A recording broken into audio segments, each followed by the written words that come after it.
Story शुरू करने से पहले डिस्क्लेमर। दोस्तों, सुपर गॉड सागा की स्टोरीज़ में गॉड वर्ड का किसी रिलीजन से कोई लेना देना नहीं है। ये सिर्फ एक लेवल का नाम है जो इस फिक्शनल वर्ल्ड में यूज़ होता है। और हाँ, इस स्टोरी का कोई भी पार्ट किसी भी रिलीजन या कम्युनिटी को हर्ट करने के लिए नहीं है। सब कुछ फिक्शनल है। और हाँ, स्टोरी में फाइट, खून खराबा, इंटेंस सीन्स और कुछ 18+ मोमेंट्स भी हो सकते हैं जो हर एज ग्रुप के लिए सुटेबल नहीं है। इसलिए बच्चे और अंडर 18 व्यूवर्स अपने पेरेंट्स की परमिशन लेके ही इस स्टोरी को सुनें।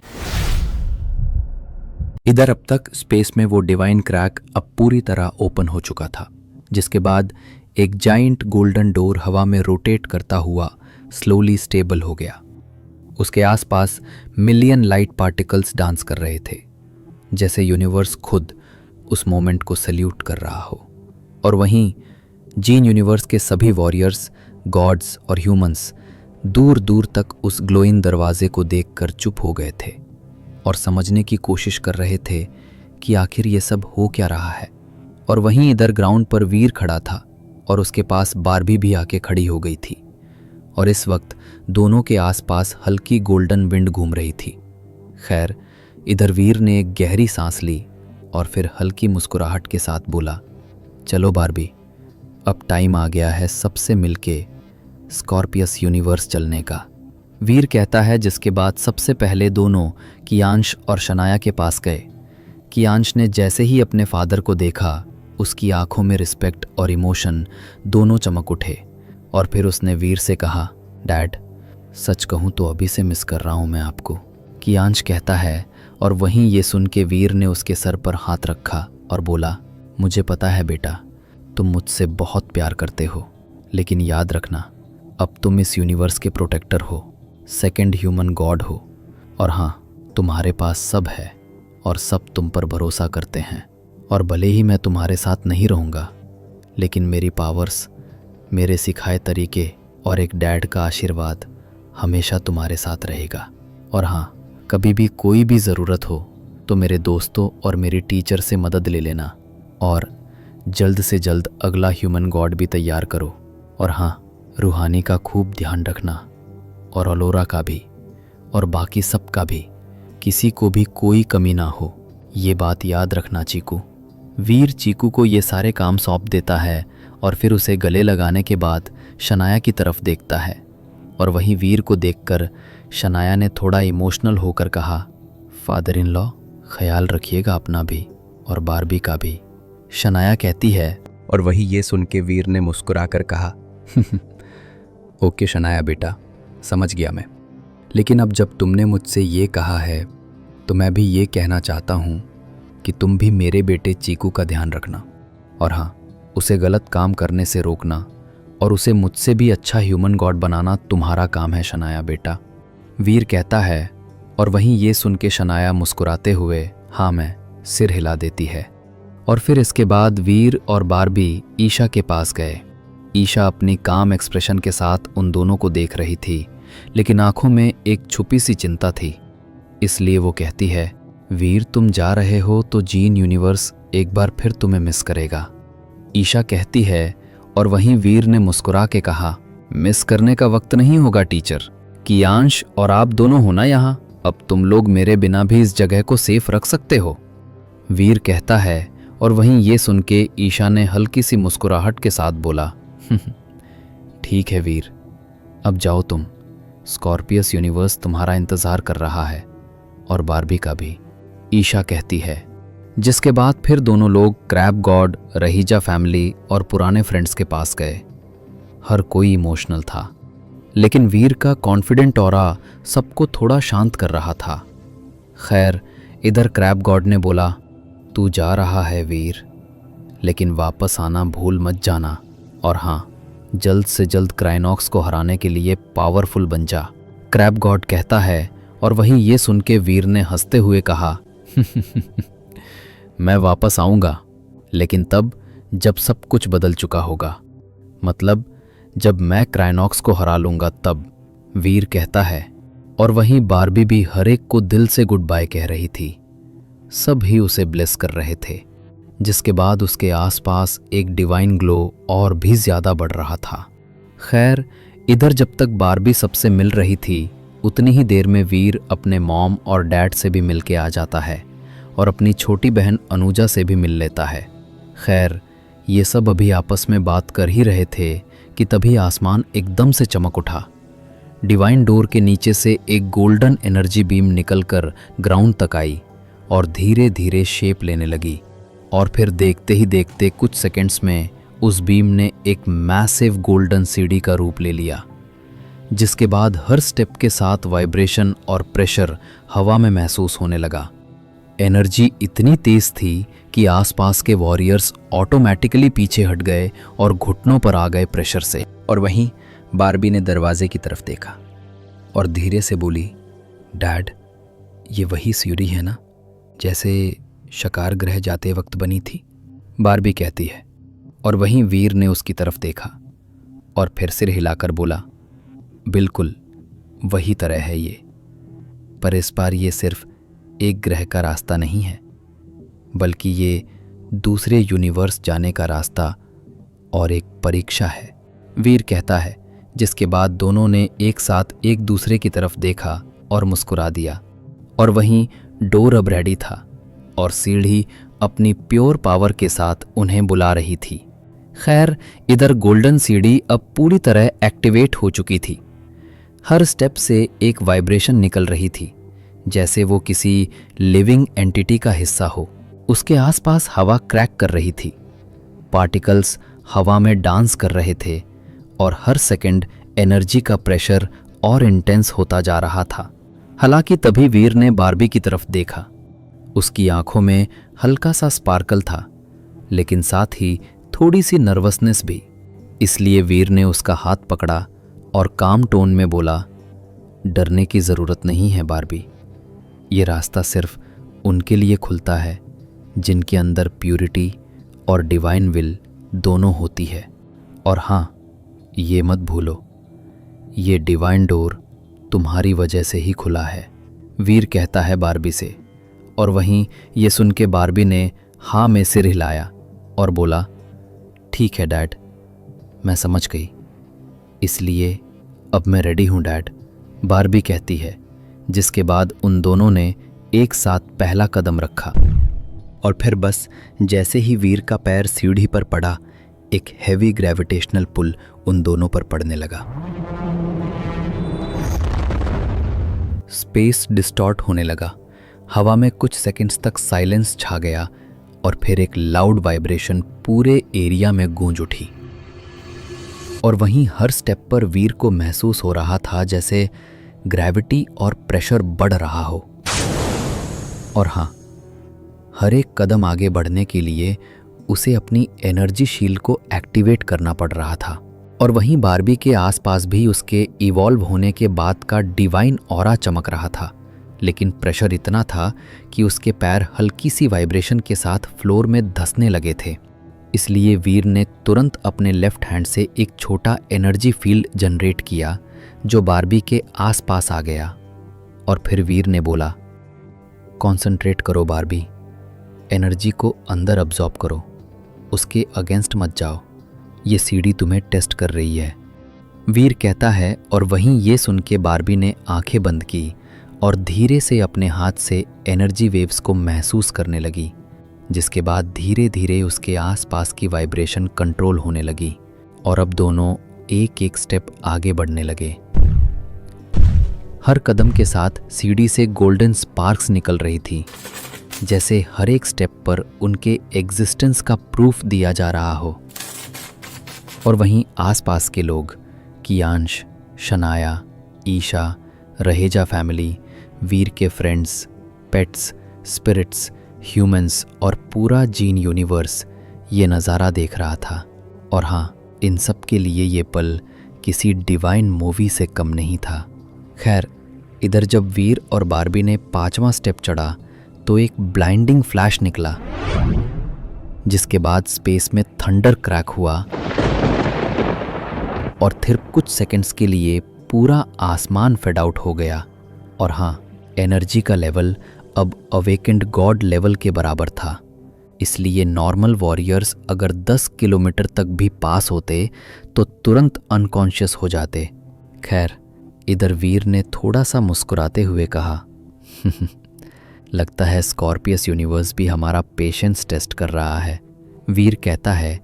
और वहीं ये सुन के बार्बी ने हल्की सी मुस्कुराहट के साथ कहा, डैड, लगता है हम दोनों को एक साथ चलना ही होगा, वरना ये सीढ़ी कभी ख़त्म नहीं होगी, बार्बी कहती है। और वहीं ये सुन के वीर ने उसका हाथ और टाइट पकड़ा और बोला, बिल्कुल सही सोचा तुमने बार्बी, वीर कहता है। और फिर दोनों एक साथ एनर्जी के अगेंस्ट पुश करते हुए आगे बढ़ने लगे, जिसके बाद सीढ़ी अब धीरे धीरे ट्रांसपेरेंट होने लगी थी। उसके अंदर कॉस्मिक सिंबल्स चमक रहे थे, जैसे पुराने गॉड्स यानी पावरफुल गॉड्स अपनी आंखों से उन्हें देख रहे हों। खैर, इधर अब तक पूरा जीन यूनिवर्स नीचे छोटी सी रोशनी में दिख रहा था और ऊपर एक डिवाइन गोल्डन स्टेयरवे स्पेस के अंदर ट्विस्ट होते हुए ओपन हो रहा था। और वहीं उस स्टेयरवे के एंड में एक massive divine door slowly open होने लगता है। उसके अंदर से निकली एक वाइट ब्लू लाइट ने पूरे आसमान को कवर कर लिया, जिसके बाद वीर और बार्बी उस रोशनी की तरफ बढ़ते हैं। हर कदम उनके मिशन, उनके बंधन और उनके फ्यूचर की कहानी लिख रहा होता है। हालांकि उस ब्लू लाइट के अंदर जाने से पहले एक आखिरी बार वीर और बार्बी जीन यूनिवर्स और अपने लोगों को देखते हैं और फिर मुस्कुराते हुए उस ब्लू लाइट के अंदर घुस जाते हैं, जिसके बाद जीन यूनिवर्स के लोगों के सामने गोल्डन सीढ़ी गायब होने लगती है। हालांकि अभी वो सीढ़ी गायब हो ही रही थी कि तभी एक ब्लू और सिल्वर परछाई उस सीढ़ी से होते हुए वीर और बार्बी की तरह उस डिवाइन डोर की ब्लू लाइट के अंदर चली जाती है। और इससे पहले कि कियांश कुछ भी समझ पाता, डिवाइन डोर बंद होने लगता है। इसलिए कियांश और बाकी सबको लगता है उन्हें कोई वहम हुआ था। खैर, इधर आंखों को चौंधिया देने वाली वाइट ब्लू लाइट के अंदर से कुछ देर बाद वीर और बार्बी की बॉडीज फाइनली बाहर निकलती हैं, जिसके बाद दोनों एकदम भारी फोर्स के साथ हवा में स्पिन करते हुए जैसे किसी इनविजिबल स्टॉर्म की तरह गिरते हैं, जिसके इम्पैक्ट से एक लाउड थंडर क्रैक जमीन में हो जाता है। लेकिन हैरान करने वाली बात यह थी कि जमीन इतनी मजबूत थी कि इसमें गड्ढा होने के बजाय बस थोड़ा सा क्रैक ही होता है। खैर, इधर दोनों एक घने जंगल के बीच क्रैश हुए थे। और हाँ, ग्राउंड पर गिरते ही हवा में डस्ट और एनर्जी का एक छोटा एक्सप्लोजन हुआ। पूरा एरिया कुछ सेकंड्स के लिए वाइब्रेट कर गया। और वहीं वीर एक बड़े स्टोन के पास गिरा था।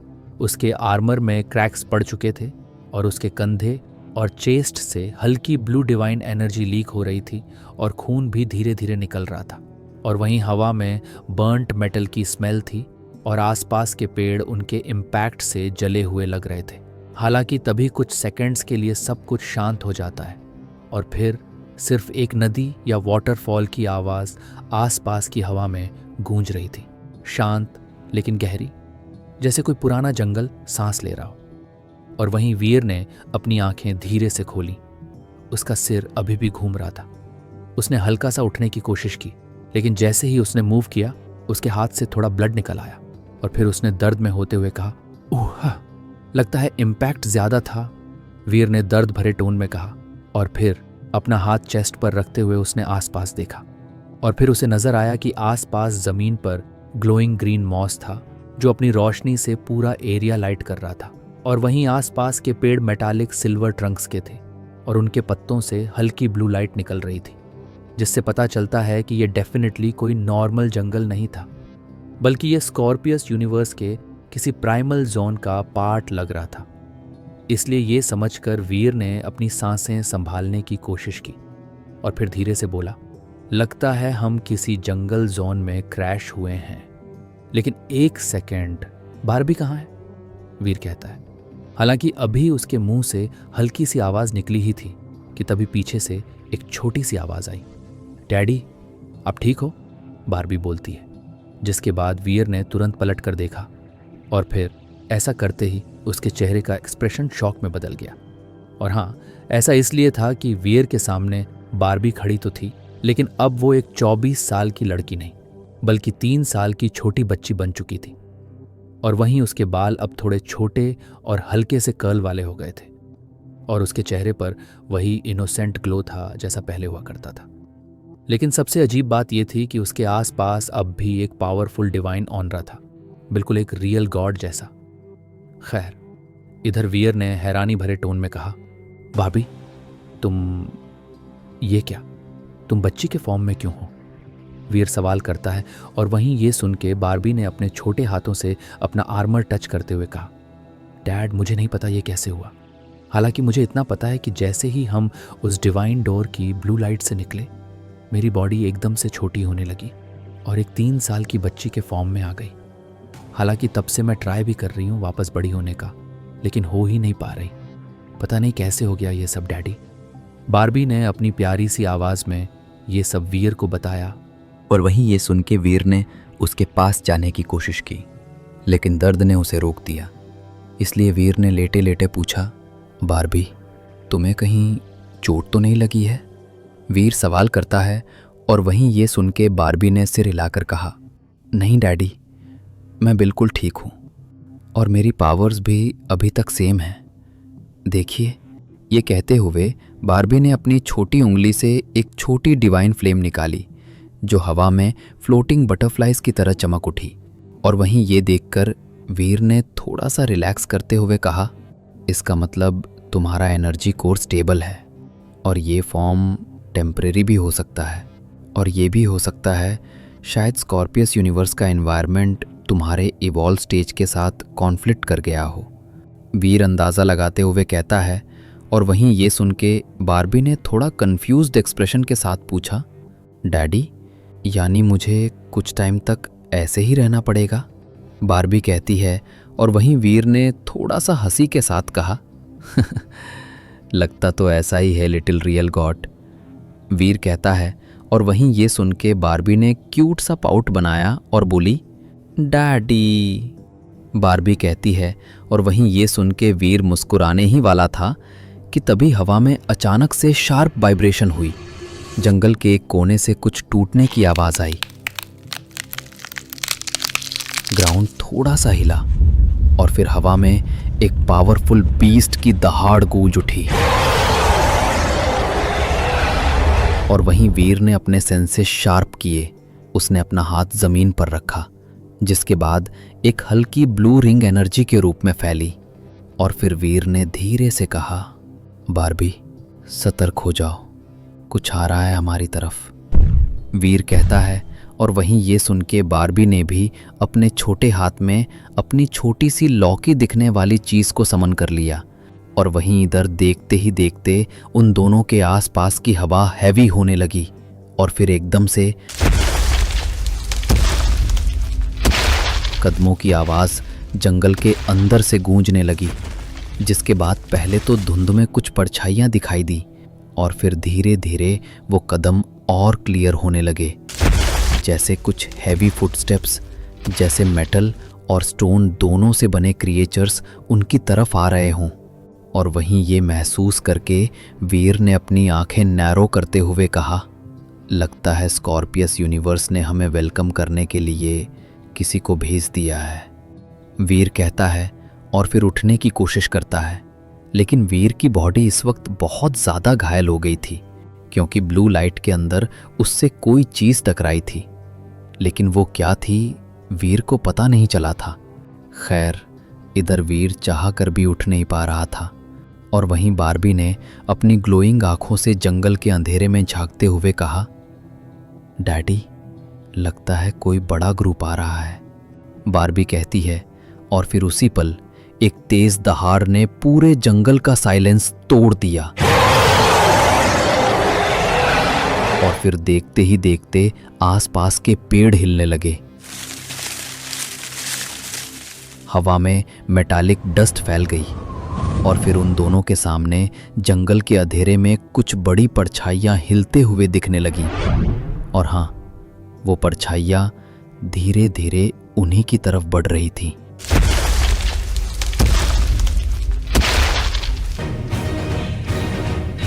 तो दोस्तों ये था स्टोरी चेंजिंग चैप्टर, लेकिन कहानी अभी ख़त्म नहीं हुई है। इसलिए अब सवाल ये उठता है, आखिर क्या वीर और बारबी स्कॉर्पियस यूनिवर्स के खतरे का सामना कर पाएंगे? और दूसरा बड़ा सवाल, आखिर वो सिल्वर ब्लू परछाई कौन थी जो डिवाइन डोर के बंद होने के साथ ही अंदर घुस गई थी? और क्या उसी शैडो के वजह से वीर की ये हालत हुई है? और हाँ, आपको क्या लगता है, क्या ये एक नई शुरुआत है या एक और अंत? तो दोस्तों ये जानने के लिए सुनते रहिए the one and only RJ Kaif के साथ super God with story in Hindi, सिर्फ और सिर्फ आरजे कैफ MYT चैनल पर। गया। When I'm feeling down, I fight. Even when I don't know what is right, I'ma pick a side and I'ma take pride. I will decide my fate and